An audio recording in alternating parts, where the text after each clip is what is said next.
Good morning, students. Today's topic of discussion is students' T distribution. Now, before I discuss students' T distribution, I'll just say a few words about sampling distribution of mean.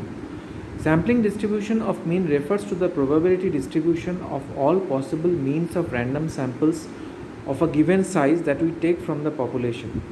If samples are taken from a normal population, that is n within bracket mu and sigma, the sampling distribution of mean would also be normal with mu, x mu and standard deviation sigma. Now when we come to students' T distribution, the students' T distribution comes into effect when the sample size is lesser than or equal to 30. When population standard deviation is not known and the sample is of a small size, we use students' T distribution for the sampling distribution of mean and work out T variable as T equal to x bar minus sigma by sigma s by root m. Now here sigma s or sample standard deviation of the sample is given by root over xi minus x bar whole square by n minus 1. Now there is a different T distribution for every possible sample size, that is for different degrees of freedom.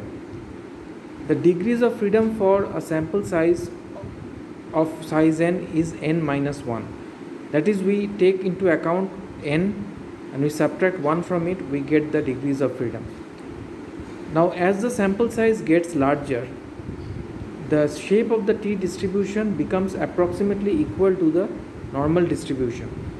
And in fact, for some cases, for sample sizes more than 30, the T distribution is so close to the normal distribution that we can use the normal to approximate.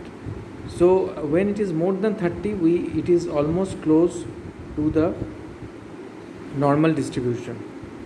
And when n is small, the T distribution is far from normal, but when n tends to infinity, T distribution is identical with normal distribution. The T distribution table is available, which gives the critical values for T for different levels of significance. And the table value of T for given degrees of freedom at a certain level of significance is compared with the calculated value of T from the sample data. Now I am giving the PPT for the students' T distribution. Please refer to this video along with the PPT, and then I think the things will be clear. Now the mean of a particular population is given as mu and the standard deviation is given as sigma. Now if the latter is either equal to or exceeds, then the null hypothesis cannot be accepted. So we have to see whether the null hypothesis can be accepted or rejected. Thank you. Have a nice day.